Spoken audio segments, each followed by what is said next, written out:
Well, hey there, I'm Michael, and I'm a design pro specializing in small rooms with tricky and awkward layouts.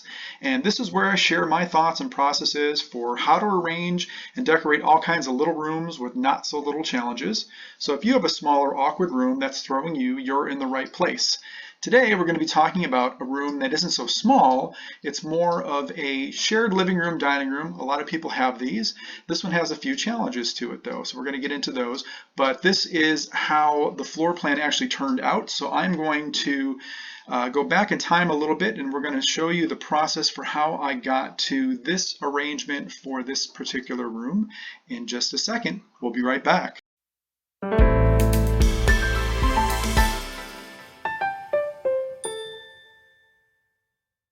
All right, so we have this really nice size room. I'm going to jump in here and get my tape measure out and show you. We got about 22 feet in this direction. We've got about 14 feet in this direction over here.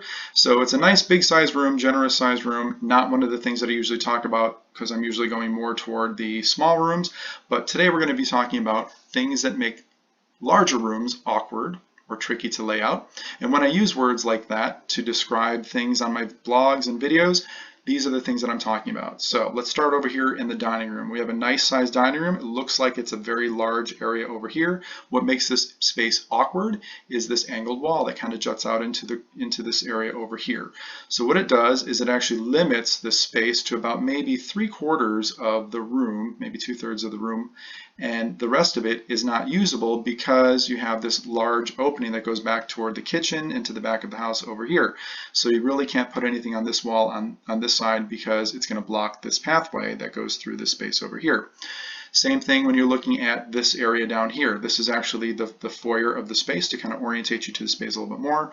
You're going to walk in through the front door here. You've got this large 10-foot opening that goes into this shared living room, dining room over here, which is great. The problem is it is in the center of the wall over here, and you have a space over here that you can probably put something, but of course then you don't have balance on this side. So as we're talking about balance, let's look over here on the long wall that goes this direction in the dining room, living room. You have a fireplace that's right in the middle, which is great because every room that's this size, you'd want to have something maybe like a fireplace, but it isn't balanced. So you have a window on this side, you don't have a window on this side. So usually what I would do in a situation that might have a window over here is I would probably find another piece of furniture that would match a piece of furniture over here. So you have some balance and symmetry on both sides. That would kind of take care of this space over here. But because there's no window on this side, you can't really do that.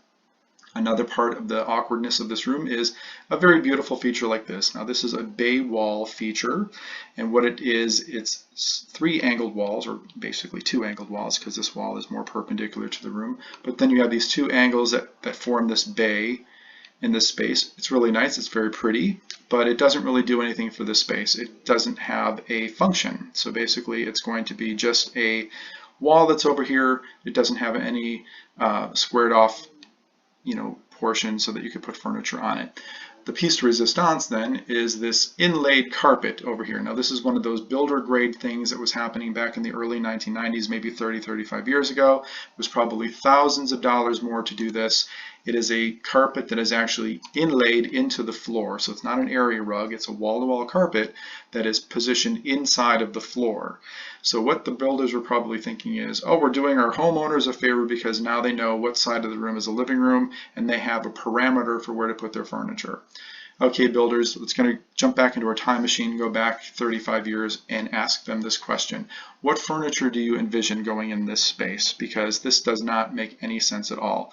When you have a room like this, you have the rule of thumb, of course, is that you put your largest furniture on the longest unobstructed wall. Well, you don't really have a long unobstructed wall, right? All the walls have obstructions on them. And what I'm talking about with obstructions is windows, doorways, things like that that are going to be in the way of putting furniture in front of them. So then you have added on top of that these angled walls that really make it very tough to position furniture. So what I'm going to do is I'm going to talk about things that we're going to do for this room, things that could be done for this room that would make it function a little bit better. And so I'm not going to be radical about it. We're not going to be ripping out walls and taking out things like that.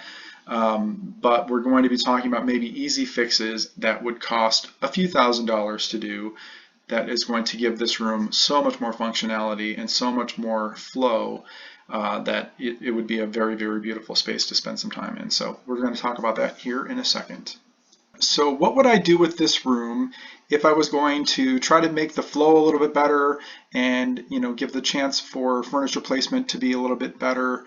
What I would do specifically is I would probably take this doorway from 10 feet and I would probably make it just a regular doorway. And the reason why is because this is it's a nice foyer, but it isn't anything grand. There's a wall over here.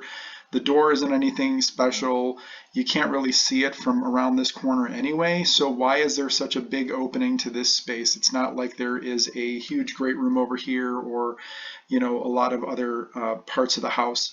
There might be another room or two over here, but they're not great rooms. Speaking of that, meaning it's not going to be a focal point for this area. So there's really no need to have a big opening like this over here.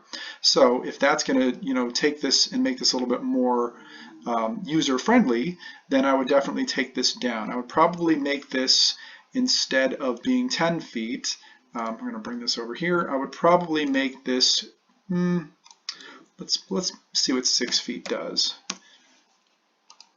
6 feet seems to be pretty good.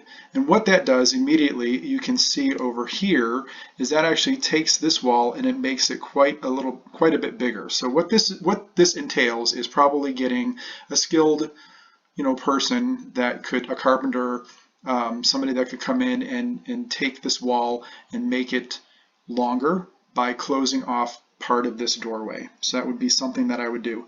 If there's an ability to move this over even a little bit further to give it a bit more room over here, that's great, because you could have a nice focal point walking into the viewpoint that you would get from walking in from this direction would be the dining room then, and I think that would be really nice. So the second thing that I would do is I would take this completely away. I would take this inlaid carpet out, and I would find maybe the same skilled person that did this doorway. I would find a person that would be able to replace this flooring in to this area and make it look kind of seamless. Hopefully that would be an easy fix to do and you wouldn't have to get a whole new floor put in, but I think that you could find the same type of flooring that was used 30 years ago or so and piece it in to make it a little bit more, I don't know. So basically it would just give you so much more options over here to position furniture. So now you have a big long wall over here, which isn't completely unobstructed, but it is so much more of a longer wall. So that's going to give you an opportunity to do something in this direction. What I'm thinking of is probably like an L-shaped sectional that's going to give you a place to, put a nice big piece of furniture over here, possibly a chair over here, table. I'm thinking round. I'm going to have to see exactly how that's going to shake out when I get into doing the floor plans. But let's look at this in 3D to kind of see what this really did for this space. So of course you're walking through the front door. Instead of having this gigantic opening that would start way over here, you've got a nice long wall over here, and you've got a good amount of space over here to put some sort of organization. Maybe some sort of like cubbies or a bench or something like that over here would work really well. You're walking then into this shared living room, dining room, and what this did was it actually made the space so much more cohesive. So again, you have so many more options to back furniture up to. You can capitalize on this, this bay over here in the corner by putting a nice piece of furniture over here. So what that's really doing is it's opening up your options completely for this space. It's not hindering anything. I've not done anything over here. This angled wall is still over here. Its character, I think it's totally fine. The option to bring it down to make it squared off is probably not very easy to do, depending on what's going on behind here. So I would just leave it. You might be able to put a demi-lune or some sort of a cabinet that has like a rounded front to it. We'll have to look and see what I have that I can come up with for that. But that is basically what I would do to make this work a little bit better. And we'll be back then with what I came up with for the layout. So now that I've made the changes, this is kind of what I've come up with for this particular space. Now, I'm not a big fan of putting furniture on angles, but in this case, I'm going to make an exception because I think that this furniture in particular fits this room really nicely. So what we have over on this side, of course, is your living room side. This side over here is the dining room side. And there's a big trend going on lately, this year in particular, with curved furniture. So this sofa is more of like a curved sofa over here in the corner. And then I do have a couple of round back barrel chairs that are going to be flanking the sofa. These swivel, so these will actually be able to swivel toward the TV. This one isn't really going to have that much of a view of the TV, but this really sets up a very nice kind of seating group over here. So how we define this area, I didn't do a different shaped area rug. So what I did was just a really nice kind of rectangular area rug that's about an 8 by 11 area rug here. And then the curved sofa sort of is off to the side over this way. Kind of mimics this kind of curve over here. And I thought, you know, especially with this trend that's happening with curved furniture, this is a really great indication for how it would work in a room. If you have a room like this that has a curved wall or something like a bay cutout in a wall, a curved piece of furniture could work really nicely in that space. Again, we've made this wall a little bit longer by shortening up this doorway here. So that gives you a really nice kind of area, a very squared off area now to you know, position the furniture over on this wall here. I didn't move the fireplace. I did put the TV above the fireplace because I thought that was the best place for it to go. Another thing that I'm going to say is that I'm not a huge fan of putting TVs over fireplaces, but when you have really very limited opportunities to create focal points in a room, this is a good idea to do. So instead of having something over here that's going to take up more space, I've consolidated it to one area, if I can say that word correctly. And then over here, what I did was I wanted to bring in a dining table that was going to give us enough seating. So what I did was I brought in this kind of oblong dining table. It's not an oval, it's sort of like a rounded rectangle. And I also put that on an angle that's going to give this kind of symmetry over here. So you're kind of like doing angles in this direction this way. And again, it's following the line of the wall over here. So that's kind of giving you this space over here. And what this does then is it opens up this area here. So it's not a huge amount of space. You're not taking up this entire doorway here. You're shrinking this doorway a little bit by putting this chair over here. So I would say that this person and this position here would be the runner to the kitchen. So the kitchen's off this direction. So this might be the host of the party that would have to run in here and get hors d'oeuvres or, you know, fill up plates and things like that. That would be the runner's position. Because there's not enough room in this space for a buffet. I don't want to put anything in this area here because, you know, this is a pathway. It's not a huge pathway, but it is a pathway to get to these two chairs if you needed to. And having this table on an angle over here will give you, you know, a lot of seating, which is a nice thing.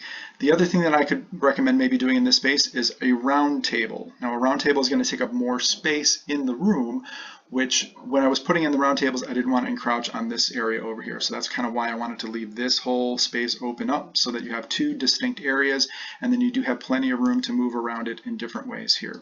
I did do a small demi-lune table. I'm a big fan of demi-lune tables because they take up less space. It is a closed cabinet. There's some, you know, space on the top to do a lamp and a flower arrangement and a mirror above it, which is a nice thing. And I just wanted something that was going to give me a little bit of storage over here in this corner.